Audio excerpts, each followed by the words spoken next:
Hey guys, Dr. Ross here with Inver Chiropractic, and today we're talking about what you can do at home to help with shoulder issues. And specifically today, we're going to look at more on the mobilization side of things. So what we can do to create better range of motion with our shoulders, and then some soft tissue work that you can do at home. Now, shoulder issues are one of the most common extremity issues that we deal with here in the clinic.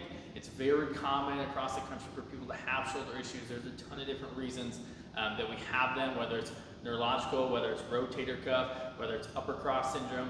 So it's very rampant when we're talking about how many people have it in the country. So here are a few things you can do at home. So I just have a simple band. This first one, we call the shoulder pass-through. A lot of times in the office we're using a PVC pipe. You can use a broomstick or you can use a band.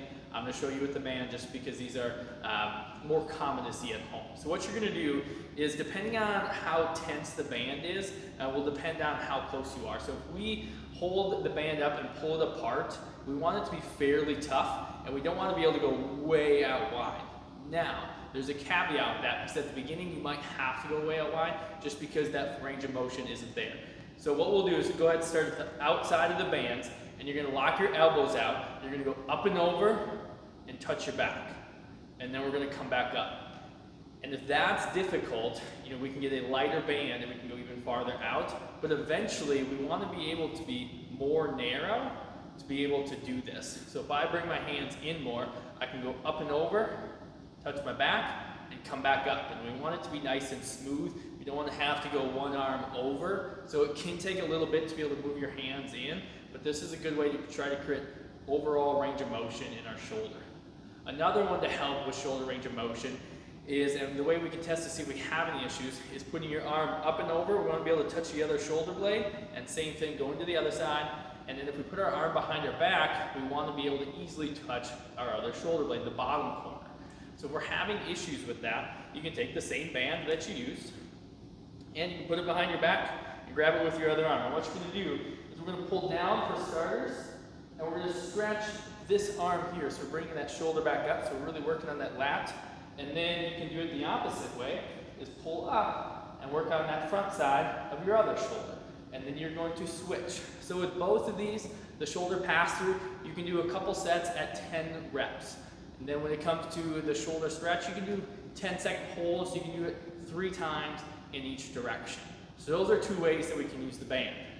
Secondly, what we're going to look at, or thirdly I should say, is a lacrosse ball. So we're going to look at soft tissue. So with the lacrosse ball, we find it's a good density compared to a softball or a baseball, which seem to be too hard, and tennis balls aren't tense enough.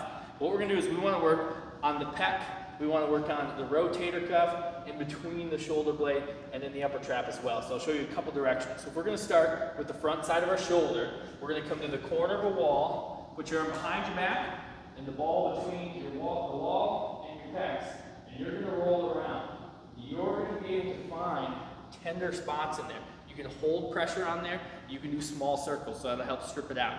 Now when it comes to between the shoulder blade, you're going to lean up against the wall, put it between the wall and your shoulder blade. If you're on the right side, pull your right side across, and you'll be able to roll all the way through. Find those tender spots. You can hold them, otherwise you can do small circles in there, and you can work your whole shoulder area. And one tip to get the upper trap, again, leaning into the corner of the wall, arm behind your back, at 90 degrees, and you can work that out. So if you guys have any questions of other things you can do at home to help with mobilization and stripping out those muscles in your shoulders, please comment below. We'll get back to you right away. If you think anyone can benefit from this video, share it, like us on Facebook. We would greatly appreciate it. You guys have a wonderful evening, and thanks for watching. Thanks.